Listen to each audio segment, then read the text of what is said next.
Hi, my name is Mihir Sheth, and I'm a combat design lead on God of War Ragnarok at Santa Monica Studio. I am Jason McDonald. I'm the design director of God of War Ragnarok. So with God of War Ragnarok, we really expanded all of the options that players can have in playing the game. There's multiple ways to map inputs in the controller, ways to use the touchpad swipe. We really want to cater to the widest audience possible because we know that players play their games differently, and the DualSense Edge controller adds to that.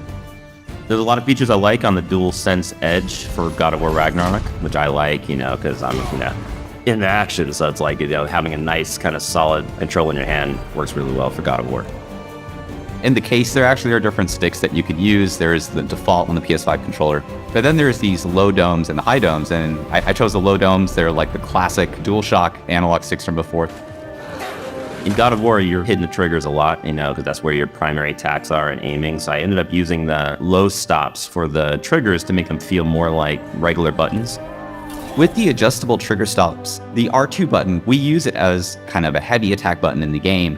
And so being able to adjust the trigger stop so that it is more responsive, it feels more like a straight button. And then the aim input, which is on the left L2 button, I had the trigger stop over there set to a medium setting. And overall, it just felt faster, more responsive, which again, in the heat of combat is kind of an added bonus. The back buttons, I actually used a lot of setups. The first thing was just to remap the L3 and R3s because we ended up pressing that a lot. I mapped sprint over to the left, map lock on over to the right. But I think what I really settled on was weapon switching just because the speed in doing that were much quicker than the D-pad. So you can have your thumbs on the analog sticks the whole time in the middle of combat, look around freely, move freely, and change weapons when you want.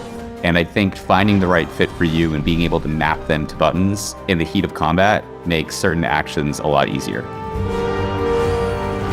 Setting up the controller was fantastic. It's really fast just using the function buttons to immediately go into in-game UI. There's kind of a guided tutorial that kind of walks you through the settings that you need to do. So it allowed me to kind of just make a lot of changes, go back to the game, test them, then go right back into the menu. Pretty seamless, very quick.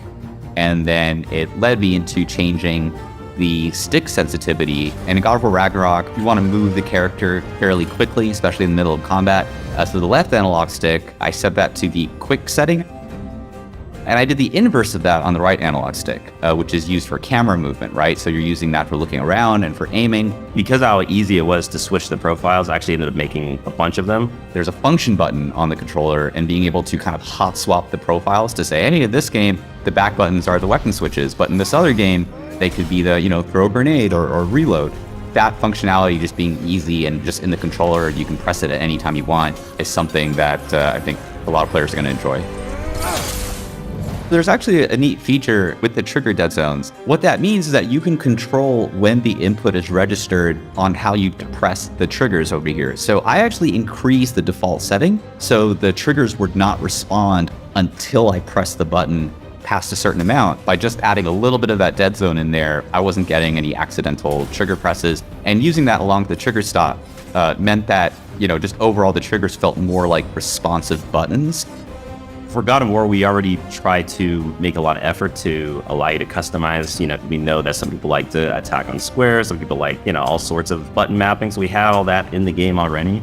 And the DualSense Edge just kind of lets you take that to another level. Having the back buttons, having the trigger stops, having more ways to kind of customize your own play experience, being able to tweak the way that the analog sticks move. It's kind of already in line with what the game tries to do. It just adds even more to what you can do and play the way that feels best for you.